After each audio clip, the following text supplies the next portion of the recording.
¿Sabías que la Biblia contiene más de 1000 profecías, muchas de las cuales no se han cumplido aún? Estudiemos un mensaje de amor y empecemos juntos un camino de victorias, donde responderemos tus interrogantes. Únete a nosotros en este viaje de revelación y descubrimiento.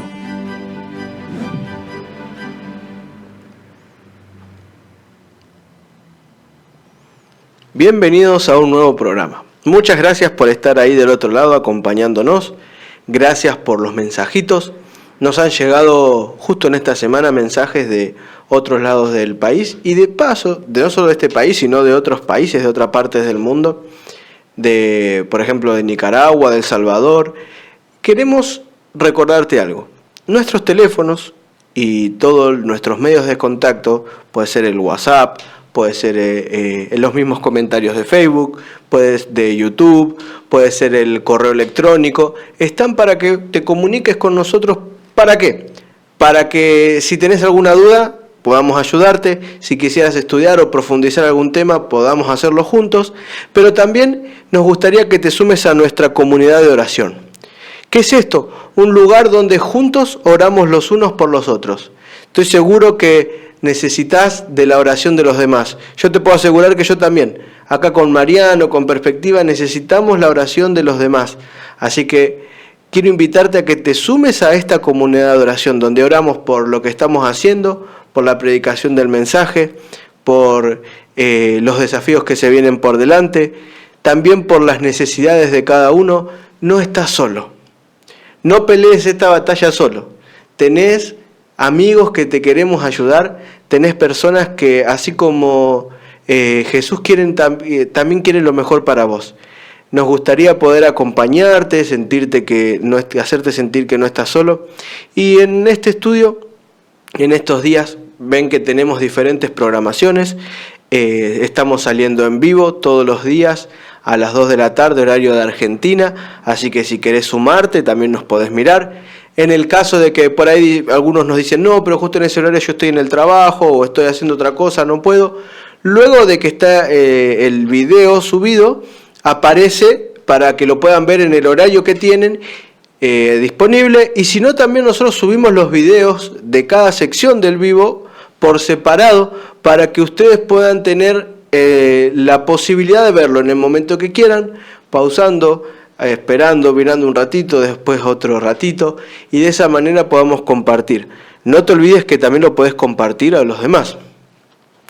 Y dentro de los diferentes, diríamos, temáticas que tiene cada uno de los programas que estamos haciendo, en esta que es la parte donde son los temas más, podríamos decir, con mayor desarrollo, intentamos hablar de temas que tienen que ver con lo profético, con el futuro, con el presente, con el pasado. Muchas dudas de lo que nos llegan a nosotros las contestamos en estos programas. Y hay una duda que nos alcanzó, que nos parece interesante y que estaría bueno desarrollar, y eso es lo que da pie al tema de hoy, ¿no? Que es, ¿quién es el anticristo? ¿Escuchaste alguna vez hablar de anticristo? ¿Escuchaste alguna vez verlo en alguna película o en algún lugar? Ahora, eso que vos escuchaste, que leíste o que quizás te comentaron, ¿es lo que dice la Biblia? Es por eso que si tenés alguna Biblia a mano, te recomiendo que la vayas a buscar. Si no tenés una Biblia y te gustaría aprender más, te invito a que nos escribas para ver la manera en que te hacemos llegar. Si no tenés una Biblia en papel y la tenés en el celular, a menos que estés mirando el programa por el celular, te recomiendo que la utilices. Lo importante es acá que todos juntos podamos aprender qué es lo que quiere Dios para mi vida y qué es lo que dice Él en estos estudios. Y hablando de este tema, de lo que sería el anticristo, ¿de dónde sale el término anticristo? Muy bien. Hay un solo escritor de la Biblia, y es Juan, que utiliza este término anticristo, pero envuelve mucho más. Ahora surge la pregunta, ¿no? ¿El anticristo es una persona? ¿Son muchas personas? ¿Es un grupo étnico? ¿Es un país? ¿Es una organización mundial? es algo que se va a desarrollar en una parte. Vamos a ver qué dice la palabra de Dios. Primera de Juan 2, 18 y 19 dicen: hijitos, ya es el último tiempo, y según vosotros oísteis que el anticristo viene. Así ahora han surgido muchos anticristos. Por esto conocemos que es el último tiempo. Salieron de nosotros, pero no eran de nosotros, porque si hubiesen sido de nosotros, habrían permanecido con nosotros, pero salieron para que se manifieste que no todos son de nosotros. ¿Cuántas veces dijo nosotros? ¿Qué queda en claro? Que la figura del anticristo, empezando por Juan, tiene que ver con una rebelión, ¿no?, que nace de la propia institución cristiana, ¿sí?, de la propia predicación que se formó con la iglesia primitiva. Entonces, cuando Juan habla acá del anticristo, fíjense que dice que el anticristo viene, que son muchos anticristos. Pero Juan, sé un poquito más específico. Bueno, miren, vamos a continuar leyendo el capítulo de Juan 2, primera de Juan 2, 22 y 23. ¿Quién es el mentiroso sino el que niega a Jesús, que Jesús es el Cristo? Este es anticristo, el que niega al Padre y al Hijo. Todo aquel que niega al Hijo tampoco tiene al Padre. El que confiesa al Hijo también tiene al Padre. Podríamos decir que en la época donde escribe Juan estas cartas, había una clara línea que hablaba en contra de Jesús, que decía que Jesús no era Dios, que decía que Jesús era una especie de Dios venido a menos, que Jesús era una creación de Dios, no era igual al Padre, que Jesús era menor que el Padre, ¿no? Y en este principio podríamos decir que el anticristo se desarrolla. ¿Por qué? Porque había gente que predicaba en contra de Jesús. En contra, por ejemplo, de lo que es la doctrina trinitaria. Hay mucha gente que, por ejemplo, no cree que el Espíritu Santo es Dios, ni que Jesús es Dios. Y que Jesús, que estuvo en la tierra, era hombre y no humano. Inclusive que era mitad humano y mitad Dios, cuando nosotros sabemos que Jesús era 100% hombre y 100% humano. ¿Cómo era esto? Y es un misterio divino que a su debido tiempo vamos a poder responder, pero todavía no. Entonces, Juan, ¿qué es lo que viene hablando del anticristo? Y él viene diciendo que la mentira surge de esta figura.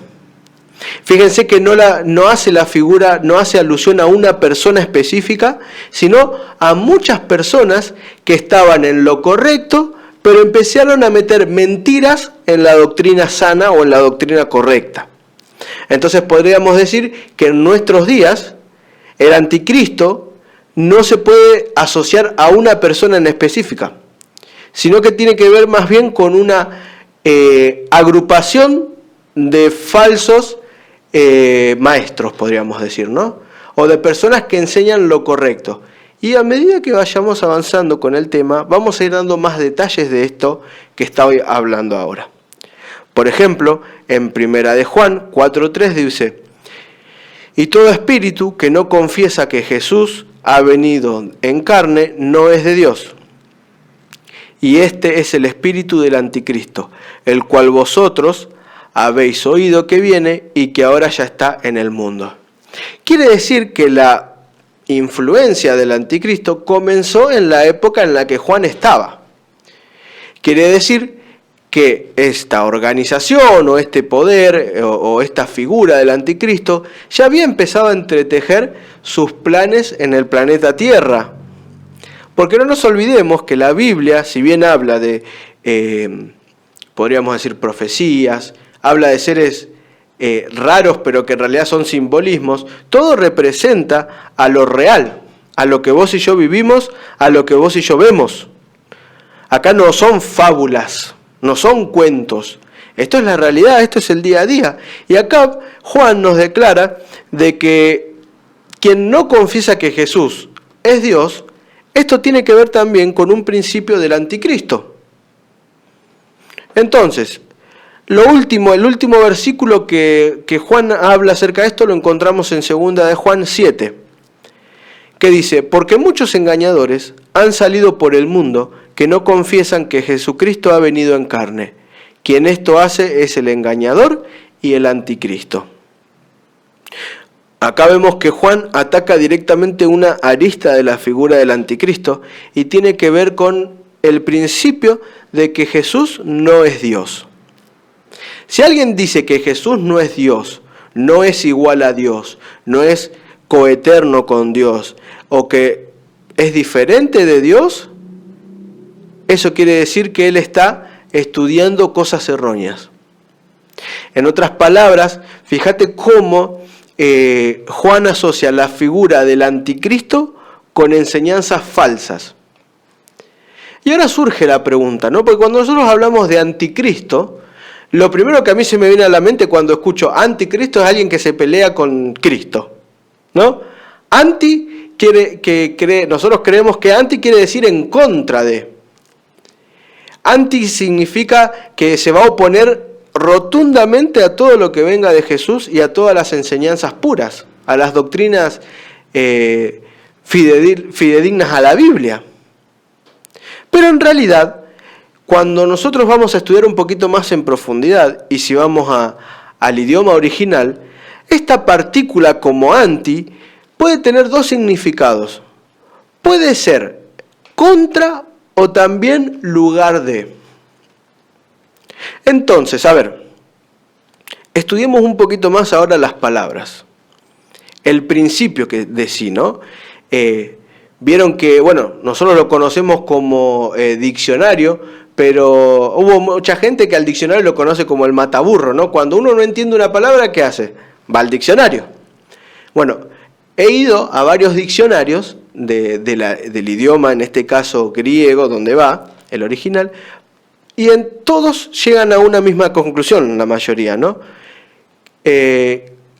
Esta partícula anticristo no significa que va a ser un poder que se oponga, podríamos decir, abiertamente a Dios. No quiere decir que el anticristo se va a parar de la vereda enfrente de Dios y le va a hacer guerra a Dios. Este poder también va a querer ocupar el lugar de Dios, ¿sí?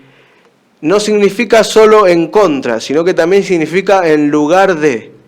Entonces, si Cristo, que viene de la palabra griega Christos, que es Cristo, y le sumamos la partícula anticristo, podríamos decir que una verdadera o una correcta traducción es en contra de Cristo o en lugar de Cristo.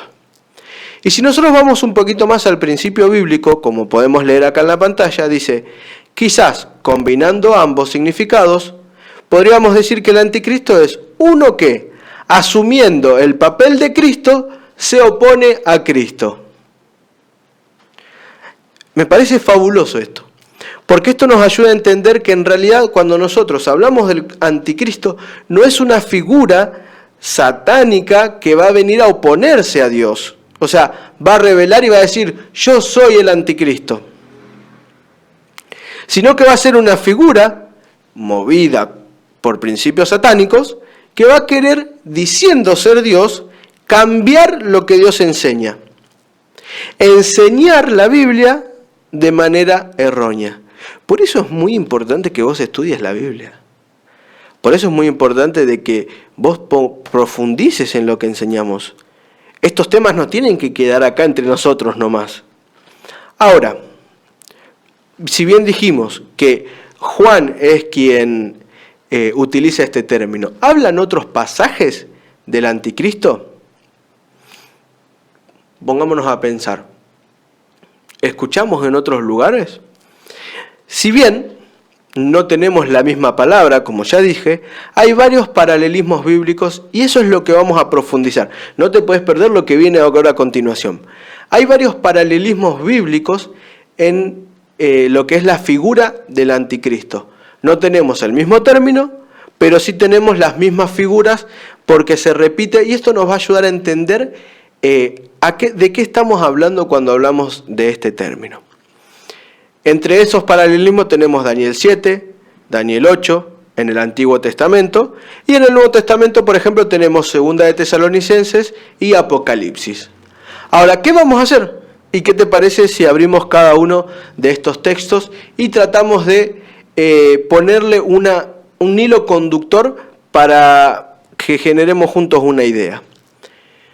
Vayamos primero al anticristo explicado por Daniel. ¿Dónde Daniel habla del anticristo?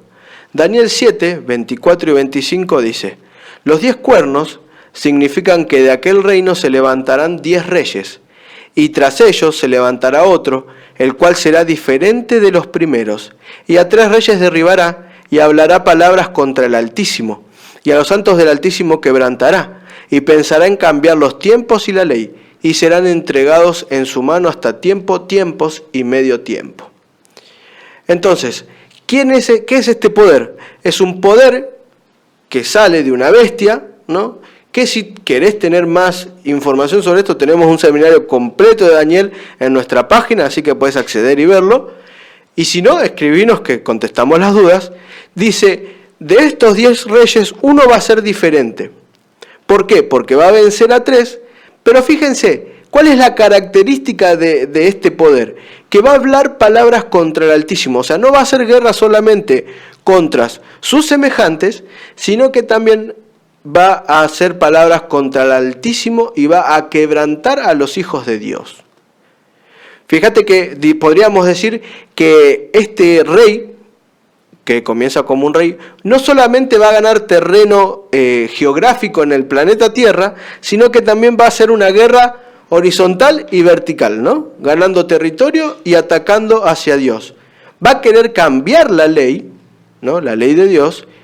Pero ¿qué dice sobre todo? Va a ser entregado en su mano hasta tiempos y medio tiempo. ¿Qué es esto? Fíjense que Daniel 7 nos decía que había un cuerno que iba a crecer, que iba a ser diferente. Daniel 8 lo escribe con otros términos. Vamos a leer del 9 al 11. Y de uno de ellos salió un cuerno pequeño que creció mucho al sur, al oriente y a la tierra gloriosa. Y se engrandeció hasta los ejércitos del cielo. Y parte del ejército de las estrellas se echó por tierra y las pisoteó. Aún se engrandeció contra el príncipe de los ejércitos, y por él fue quitado el continuo sacrificio. Y el lugar de su santuario fue echado por tierra. Fíjense que en esta guerra, parece que va a vencer. Este cuerno diferente, que hablaba Daniel 7, acá se lo llama como el cuerno pequeño. Y fíjense que creció, se expandió, se engrandeció. Dice que, fíjate, a las estrellas del cielo echó por tierra y las pisoteó. O sea, que hay un poder en esta batalla. Quiere decir que tenemos que ser conscientes que este poder que ejerce el anticristo tiene influencias. No son poderes aislados del mundo, sino que a través de poderes que gobiernan el mundo va a llevar adelante su plan macabro guiado por Satanás. Y yo hoy quiero hablarte de una manera lo menos alarmista posible, pero lo más crudo y realista que se pueda.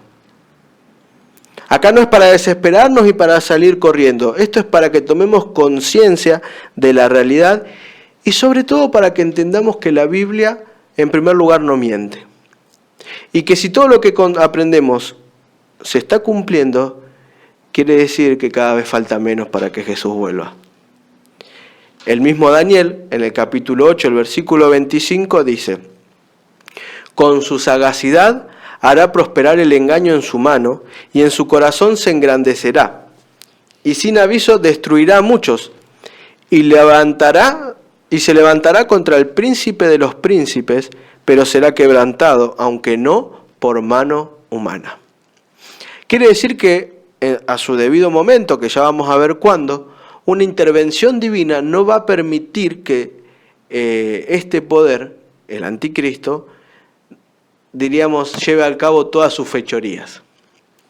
Si bien es poderoso, maneja hilos en el mundo, nada es más poderoso que Dios. Cuando sea necesario, el Señor va a intervenir en la historia de la raza humana. No estamos solos en medio de este conflicto. El Señor nos dejó a la deriva. Él sigue a bordo en la nave. Él sigue piloteando, no sé cómo se dice el que maneja un barco, ¿no? Barqueando no creo que se diga, pero él sigue piloteando la nave. Él está al control del curso del barco que es la raza humana. El Señor no nos deja solos. Ahora, ¿cuándo fue ese desarrollo importante? ¿Cuándo fue que se le dio ese poder que hablamos por tiempo, tiempos y medio tiempo? Bueno, si nosotros estudiamos un poquito más la Biblia, es un periodo de tiempo, tiempos y medio tiempo. Tiempo, tiempos y medio tiempo hace alusión a 3 años y medio, ¿no? La Biblia aparece varias veces este periodo. Por ejemplo, Daniel 7:25 que leíamos recién es, al igual que Apocalipsis 12:14, descrito en 3 tiempos y medios. Si nosotros vamos a leer Apocalipsis 11 o Apocalipsis 13, dice 42 meses. Si nosotros vamos a Apocalipsis 11, 3 o 12, 6, estamos hablando de un periodo de 1260 días. Todos estos términos están dados en un contexto profético. Entonces, si el contexto es profético y el mensaje es profético, la interpretación tiene que ser profética. Entonces, si hablamos de un periodo de 1260 días, proféticamente un día equivale a un año. ¿Y de dónde sale eso? Estudiamos la Biblia, hay versículos y hay seminarios.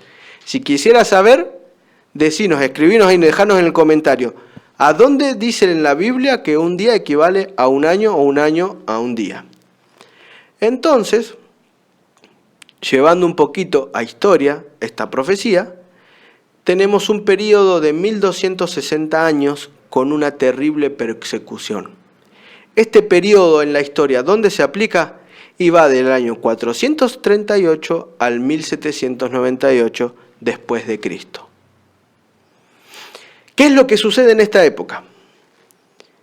Podríamos decir que ahora la iglesia en la época romana, recuerden que cuando vino Jesús el imperio romano estaba a cargo del mundo conocido, luego se transforma el cristianismo, entonces pasamos de un proceso donde teníamos una Roma que se conoce como Roma pagana, porque no hablaba y no tenía nada que ver con Dios, a una Roma cristiana supuestamente, ¿no? Una Roma cristiana o Roma papal, que es quien empieza a ser el líder. Si nosotros vamos a estudiar un poquito este proceso, ¿por qué decimos que en el 538? Esto es historia pura, ¿eh? Esto no es Biblia, esto es historia. Esto es cómo la Biblia tenía razón y la historia no queda más que cumplir lo que dice la Biblia. En el 538 dice, los ostrogodos abandonaron el asedio a Roma. El obispo de Roma es liberado del dominio arriano y ejerce con poder el decreto de Justiniano de 533. Ahora sí comienza un aumento en la Santa Sede. ¿Esto qué quiere decir? En la época previa a este periodo se fueron levantando a través de los diferentes padres de la iglesia también, ¿no? Diferentes, podríamos decir, responsables obispos en diferentes lugares. Cada uno tenía cierta independencia, pero yendo a 538, esta cierta independencia se fue cada vez perdiendo más, hasta llevando al 538, donde se reconoce que hay un solo obispo que tiene el dominio por sobre los demás, y era el que se encontraba en Roma. ¿Sí?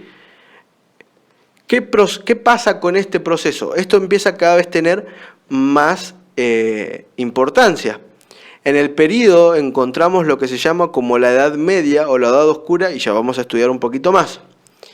Hasta 1798, donde el general Berthier, ¿no? Lleva al Papa prisionero a Francia. Quiere decir que desde el 538 hasta el 1798 es un periodo de 1260 años donde las mayores matanzas se realizaron en el nombre de Dios. Quien no quería o no quería confesar ser cristiano era digno de la muerte. Donde aquellos que estudiaban la Biblia por su propia cuenta eran considerados herejes. Quiere decir que las mayores matanzas en el nombre de Dios en realidad se hacían a aquellos que profesaban ser hijos de Dios. En este periodo no importaba tanto lo que vos creías, sino lo que hacías. Si no eras católico, heredabas la horca. Esto sucedió hasta 1798, luego lo que se conoce como una herida de muerte. Todo esto lo tenemos que tener en cuenta porque lo vamos a ir después atando todos estos hilos, ¿no? En 1929, cuando por el Tratado de Letrán, el poder temporal le fue restaurado al Papa y él recupera el gobierno de la Ciudad del Vaticano, que son unas 44 hectáreas de la ciudad de Roma, que es donde hoy está ubicado el Vaticano. Entonces, haciendo un poquito de resumen de lo que venimos hablando hasta acá, el periodo de tiempo de Daniel reaparece en el Apocalipsis en formas diferentes, como ya vimos, ¿no?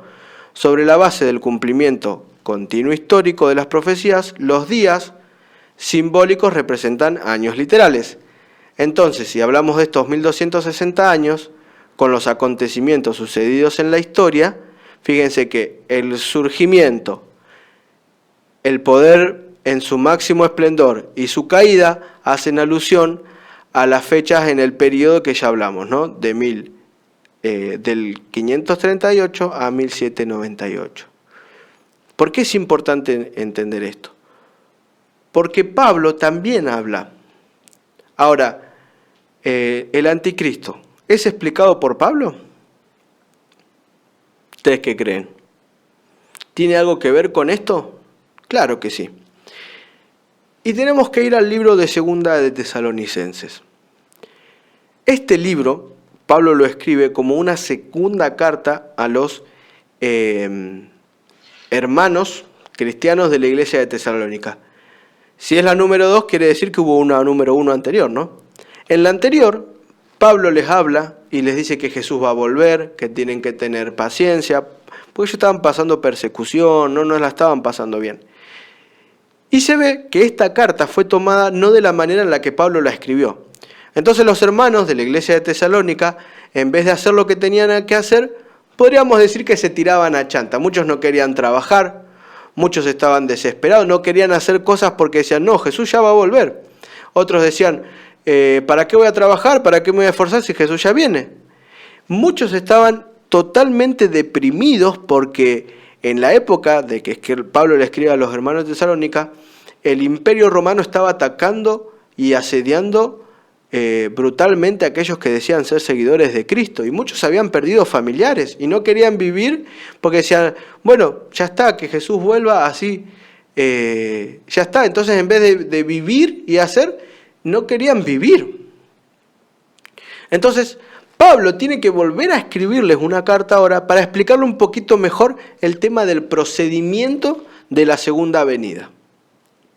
Y Pablo le dice, fíjense si vamos a leer 2 del 3 y el 4, dice, nadie os engañe en ninguna manera, porque no vendrá, ¿quién no va a venir? Dios, sin que antes venga la apostasía, se manifieste el hombre de pecado, el hijo de perdición.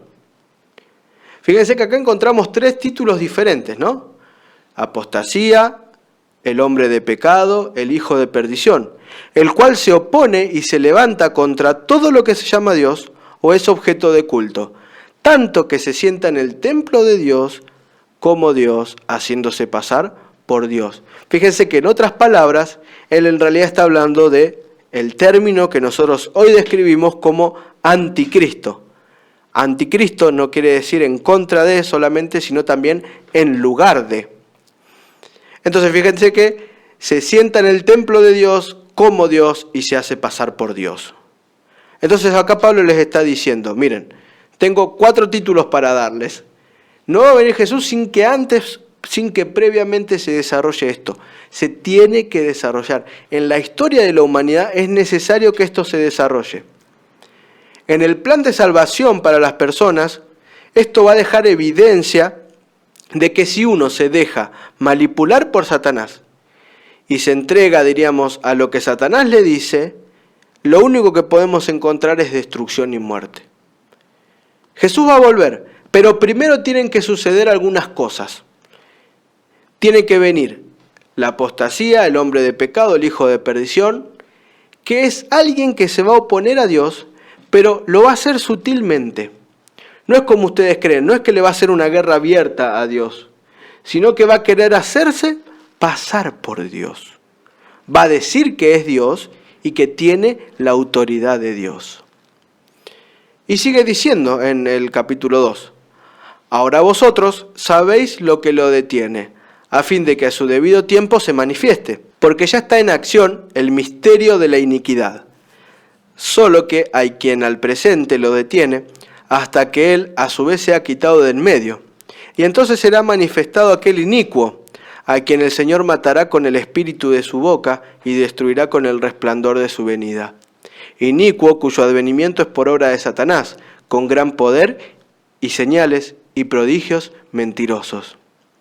Fíjense que acá está hablando de la figura del anticristo y nos agrega algo más. Ya está en acción el misterio de la iniquidad. Quiere decir que el anticristo que se va a desplegar en el final ya empieza a actuar cuando Pablo estaba. Así que es un poder, y estemos atentos, es un poder que ya en las épocas de Pablo ejercía autoridad. Va a pasar por un vaivén, va a tener tiempo de mayor dominio que otro, pero en el tiempo final va a volver a levantarse. Y fíjense que dice, inicuo cuyo advenimiento es por obra de Satanás. No se engañen, aunque digan que viene de parte de Dios, viene de parte de Satanás. Entonces tenemos que estar atentos, porque en el tiempo en el que estamos viviendo no es un tiempo sencillo. Previo a la segunda venida, se va a levantar con más poder un movimiento que por obra de Satanás va a intentar convencernos de que estamos equivocados en la verdad. Y no lo va a hacer así nomás, porque dice, va a tener gran poder, va a hacer señales y prodigios mentirosos. Nosotros creemos que esto es así nomás, no, yo me voy a dar cuenta enseguida. Como decía un amigo, al toque nomás. No es así. Tenemos que estar preparados. Y como te vuelvo a repetir, esto no se trata, ¿no?, de traer alarmismo, sino de traer conciencia. Tenemos que ser conscientes en el tiempo que estamos viviendo, que necesitamos prepararnos, que necesitas prepararte, estudiar de Dios, conocer la verdad. La única manera en la que nadie te va a mover de la verdad es solamente cimentados estudiando la palabra de Dios, a través del estudio de la palabra de Dios, a través de la oración, a través de pasar tiempo con Jesús. No creas que sos más astuto que Satanás. No creas que tenés más poder que él. No creas a los falsos milagros, a las falsas revelaciones que vas a escuchar. Hay una sola respuesta que es apta para entender si lo que estás escuchando es verdad o no. Escrito está. Si no les dijeran conforme a esto es porque no les ha amanecido. Si lo que te dicen no está fundamentado en la palabra de Dios, ten cuidado. Gran poder, señales y prodigios mentirosos. Vení para acá que está Dios. Mirá, están haciendo milagros. Vení para acá que está Dios. Mirá, sacan demonios. Vení para acá que está Dios. Ojo. Que haya milagros, que haya exorcismo, no quiere decir que Dios esté ahí. Lo que no quiere decir es que si no está acá, no es en ningún lado. No, puede ser que sea de Dios o no, pero cuidado. Tu fe no tiene que estar cimentada en milagros o en exposiciones o en demostraciones externas, sino en la palabra de Dios. Es un espíritu que va a intentar engañarnos de cualquier manera. Y si no, fíjate cómo sigue diciendo, y con todo engaño de iniquidad para los que se pierden, por cuanto no recibieron el amor de la verdad para ser salvos. Por esto Dios les envía un poder engañoso para que crean la mentira, a fin de que sean condenados todos los que no creyeron a la verdad, sino que se complacieron en la injusticia. Va a llegar un momento en el que el Señor no va a poder hacer nada por nosotros, porque es decisión nuestra. Entonces, fíjate que acá tenemos más detalles de lo que es el anticristo. Por eso decimos que no se puede aplicar el anticristo a una figura específica o a una persona específica, sino un movimiento guiado por Satanás, que en el tiempo del fin va a intentar falsificar la verdad lo más parecida posible. Va a intentar, a través de controversias muy sutiles, traer disensión, traer doctrinas falsas, traer falsos pensamientos. Entonces, no te creas que va a ser fácil discernir la verdad de la mentira. No creas que por leer un ratito a la mañana y chau, ya está. No, esto necesita ayuno y oración, mucha oración. Y te lo dice alguien que creo que una de las partes que menos desarrollada ya tiene y tendría que trabajar más es la oración. Vamos, tomemos decisiones por el Señor. Intentemos hacerlo. Yo no te estoy hablando acá como el ejemplo de nada, sino te estoy compartiendo algo que estuve estudiando, que me pareció interesante, que me pidieron que responda, pero sobre todo, que es importante para mi salvación. Porque entender esto no me va a llevar a la desesperación, sino al contrario, a, como quien diría, tomar cartas en el asunto. Entonces, fíjense qué interesante el comentario que tenemos acá. Las implicaciones del mensaje de Pablo en 2 de Tesalonicenses son inequívocas. Cuando caiga el imperio de la ciudad de Roma, no será detenido el surgimiento del anticristo. Por consiguiente, el anticristo debe revelarse sin demora en la era subsiguiente, llamada comúnmente la Edad Media. Esta era prolongada fue descrita por Daniel en el tiempo de los 3 tiempos y de la opresión de los verdaderos santos o del remanente fiel. Fíjense que las mayores persecuciones ocurren en lo que se llama la Edad Media. Pablo la describe también. Y fíjense que les dice, ¿vieron que dice? Ya está en función, ya está funcionando este misterio de la iniquidad. O sea, ya se está desarrollando, porque el Imperio Romano sigue hasta 1798, con otra jerarquía. Históricamente se lo conoce como el paso de la Roma pagana, el Imperio Romano pagano, al Imperio Romano papal, o oficial, o católico, como ustedes le quieran llamar. Pero esto es historia, esto no es Biblia. Otra vez. La historia hace lo que dice la Biblia, porque acá el que manda es Dios y punto. No hay vueltas que darle. Acá el que manda y el que está al control es Dios.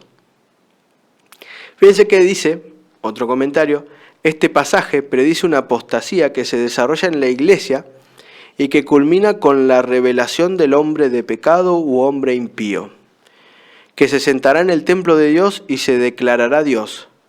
A esta manifestación lo seguirá la segunda venida de Cristo, la que destruirá al anticristo. Este pasaje parece tener una doble aplicación. Primero describe la apostasía que se desarrolla en la iglesia cristiana, y luego la obra engañosa de Satanás, el anticristo y antidios por excelencia.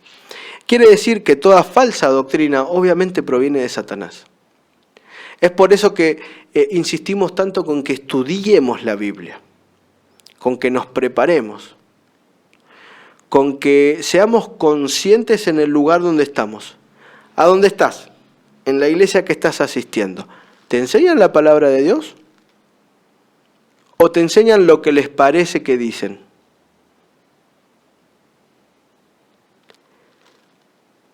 La verdad por sobre todas las cosas. Solo con un escrito está, podemos alcanzar la salvación. Entonces, resumiendo, hasta lo que veníamos hablando de Pablo. El apóstol pone sobre aviso a la iglesia para que esté en guardia contra el engaño de un falso maestro de cristianismo, que pretenderá hablar en lugar de Cristo. Pablo advierte contra un futuro evangelio falsificado y contra una falsificación de la adoración. El apóstol señala a la fuente cósmica de este engaño maestro, es el plan y logro de Satanás. Desde su perspectiva, Pablo desarrolla aún más el panorama apocalíptico de Daniel. Pablo, con sus cartas, diríamos, con su lenguaje, él describe con algunas características más a este anticristo. Te va a llevar a la apostasía. También se lo conoce, y algunos títulos, ¿no? Apostasía, hombre de pecado, hijo de perdición, aquel inicuo, misterio de la iniquidad. Todos llevan hacia un mismo poder político religioso. ¿Cuáles son las características? Estará en acción desde los días de Pablo y hasta el fin. ¿Sí? O sea, desde el siglo I hasta el tiempo del fin va a estar en acción. Con más poder, más relevancia, menos relevancia. Negará el culto cristiano verdadero.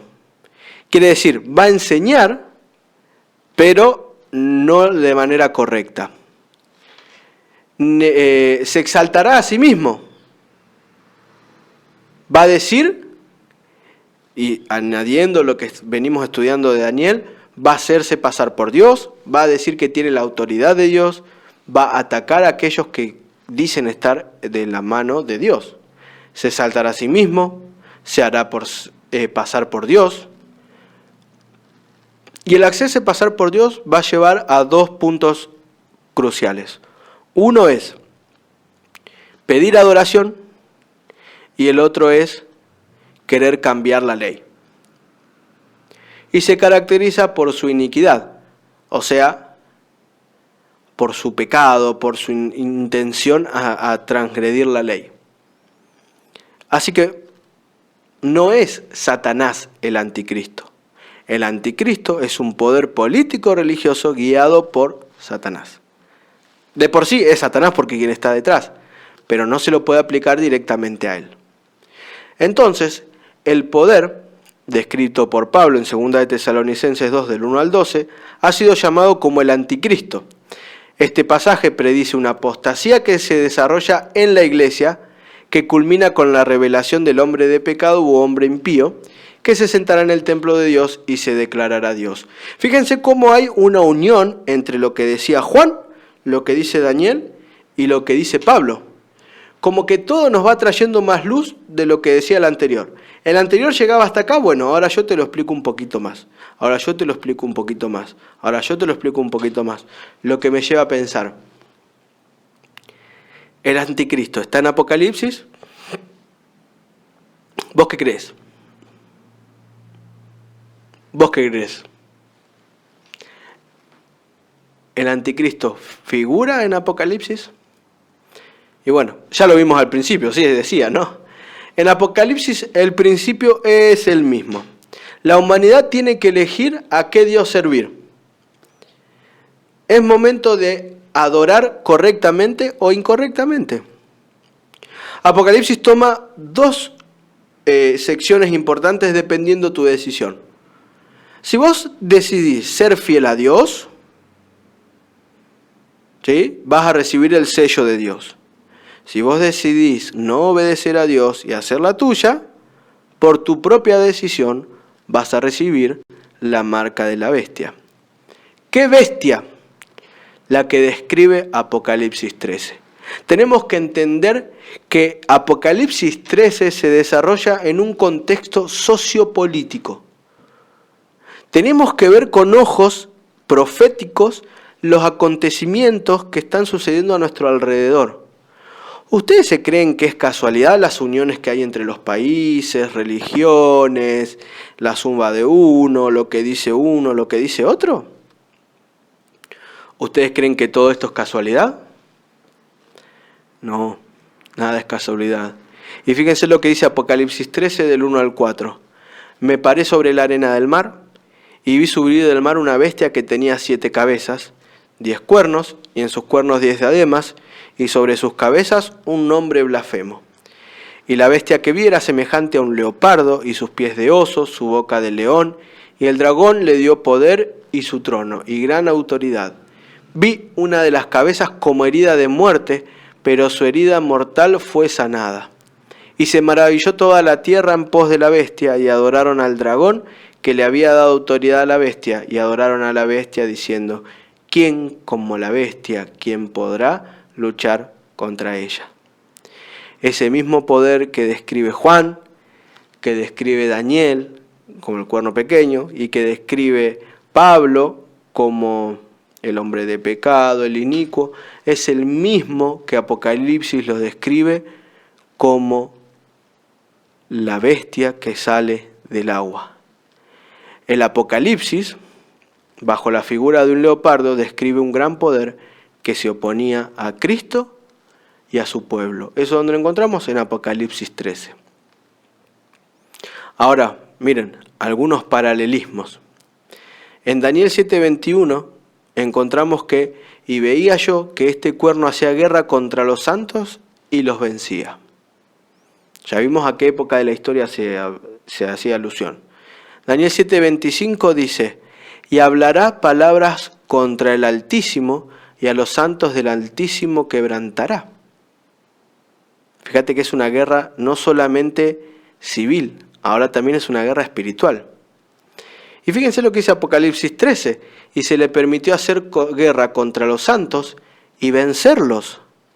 Recién leíamos ahí un versículo que esta bestia recibió una herida de muerte, pero que fue sanada.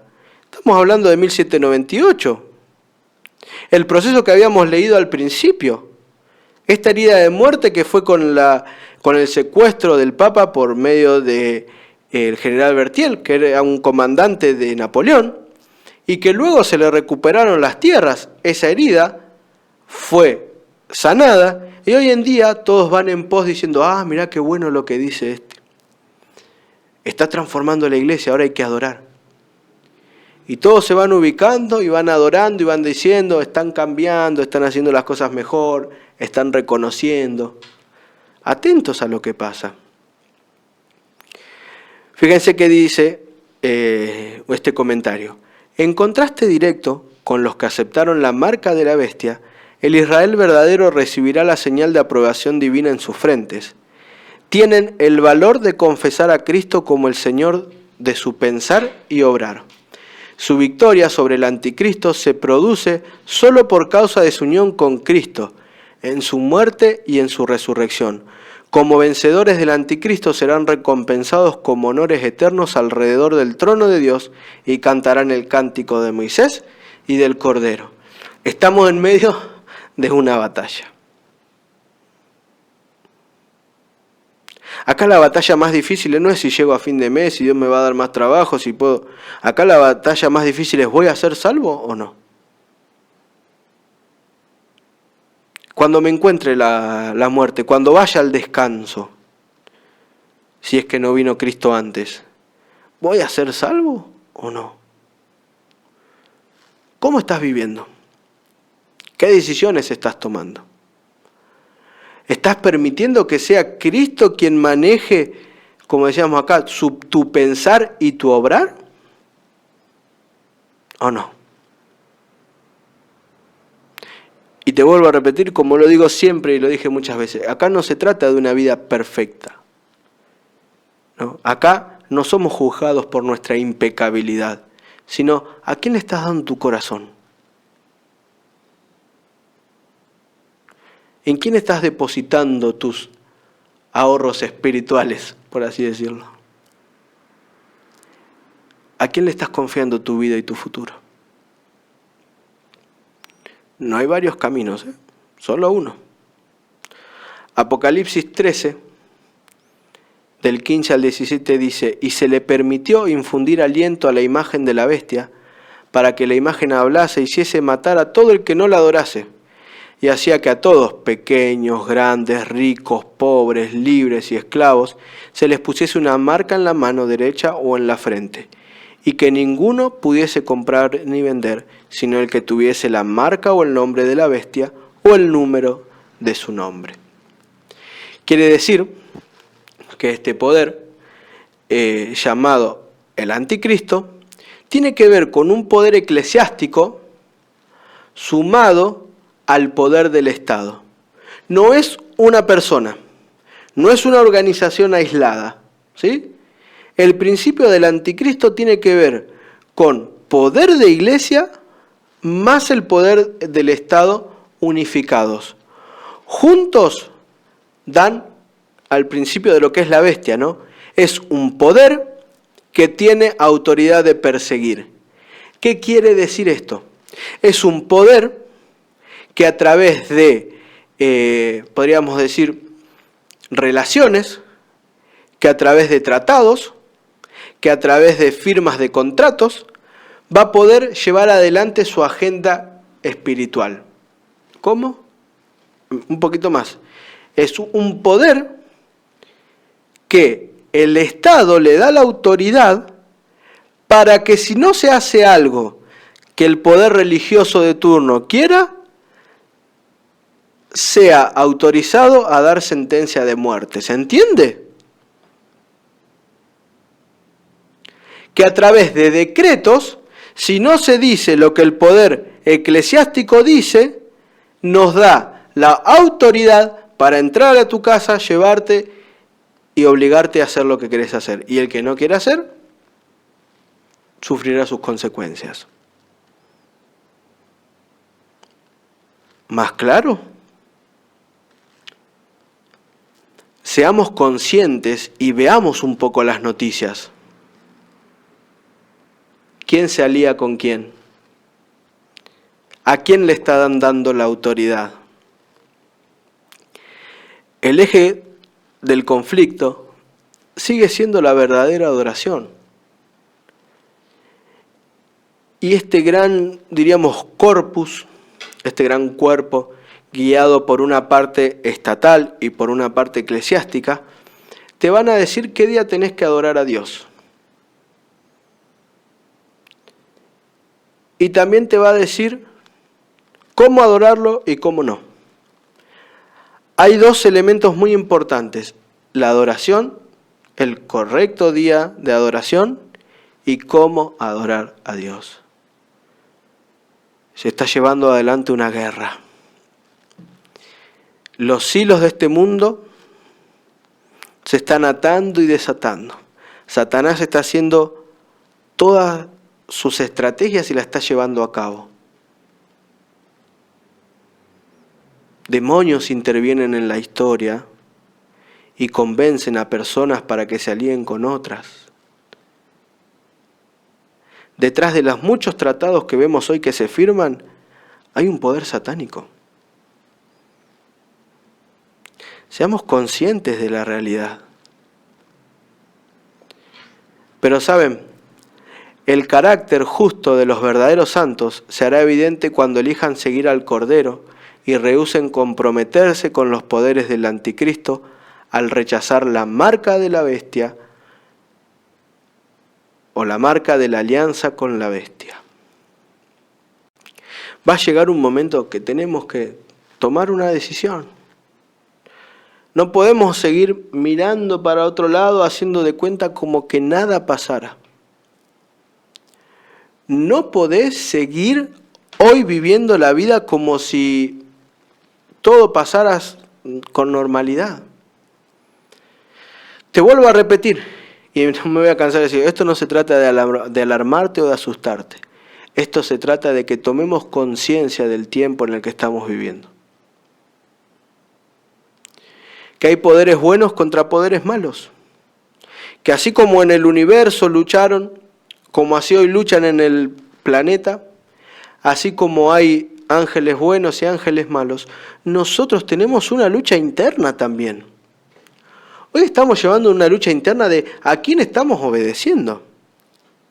¿A quién le vamos a dar más espacio en nuestro corazón? ¿A Dios o a Satanás?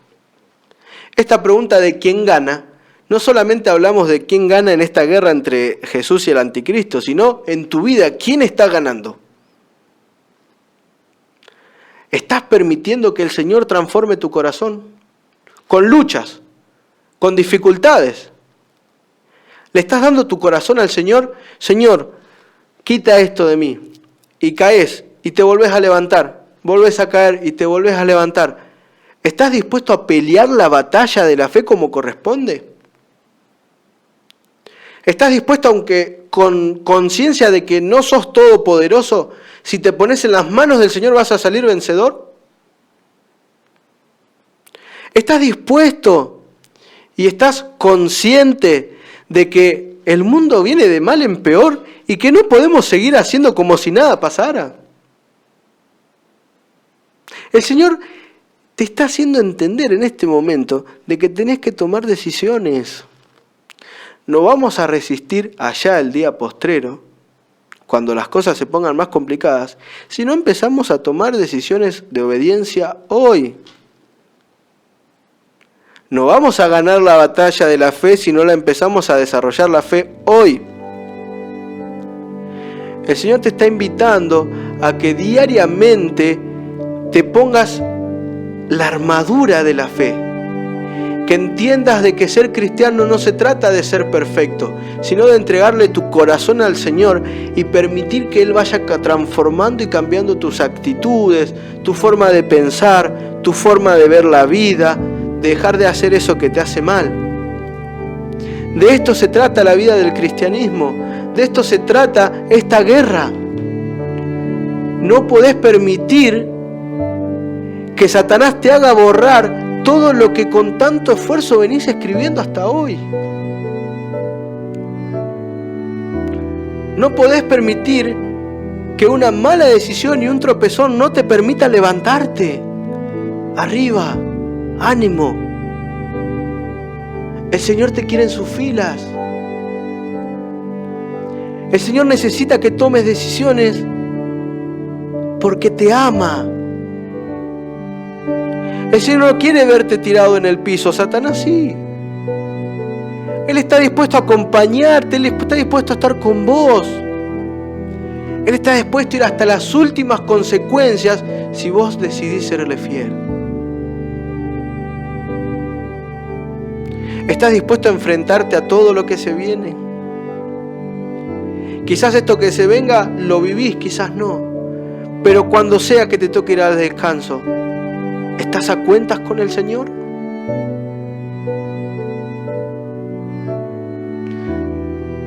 Y en la vida creo que esta película ya tiene un fin demasiado anunciado. ¿Quién gana? El último versículo, 2 de Tesalonicenses 2:8. Y entonces se manifestará aquel impío, a quien el Señor matará con el espíritu de su boca y destruirá con el resplandor de su venida. Todos estos poderes políticos, religiosos unidos, pronto van a llegar a su fin. Van a intentar llevarse con ellos a la mayor cantidad de personas. Pero ¿sabes qué? Dios nunca deja solo a un hijo fiel. En los momentos de mayor crisis, de mayor angustia, donde creas que estás solo, el Señor va a hacerte sentir que está al lado tuyo. Este mundo, como decíamos, que va en un declive total, hacia un final oscuro, el Señor pronto va a intervenir. No va a dejar que esto dure muchísimo tiempo más. ¿Cuánto tiempo? No te lo puedo decir, pero el Señor va a intervenir en la historia humana. Lo leímos. Va a ser destruido no con mano humana, por un poder divino. ¿Y cuál es ese poder divino? ¿Cuál es esa intervención divina? La segunda venida. El Señor deja de interceder por nosotros y viene a buscar a aquellos por quienes murió en la cruz. Dentro de no sé cuánto tiempo, porque hay todavía algunas cosas que se tienen que desarrollar. Pero vos fijate que no va a pasar mucho, porque todo va pasando y va ocurriendo como dice la Biblia. Este poder va a empezar a ganar cada vez más autoridad, más reconocimiento a nivel mundial. Y va a haber solamente un grupo pequeño, ese remanente, que va a ser el encargado de llevar adelante la verdad. Yo te pregunto, ¿estás listo para navegar contra marea? ¿Estás listo para navegar en aguas tumultuosas? ¿Estás listo para correr contra viento y marea? Necesitamos ponernos del lugar del Señor. Necesitamos hoy empezar a prepararnos y entender de que cuando Cristo vuelva, todo esto va a ser historia. ¿Estás dispuesto a hoy empezar a desarrollar tu fe? Así cuando Cristo venga lo recibamos con brazos abiertos y digamos, este es nuestro Salvador. Le hemos esperado y Él nos salvará. Dios quiera que sí. Que el Señor te acompañe. Hasta el próximo programa.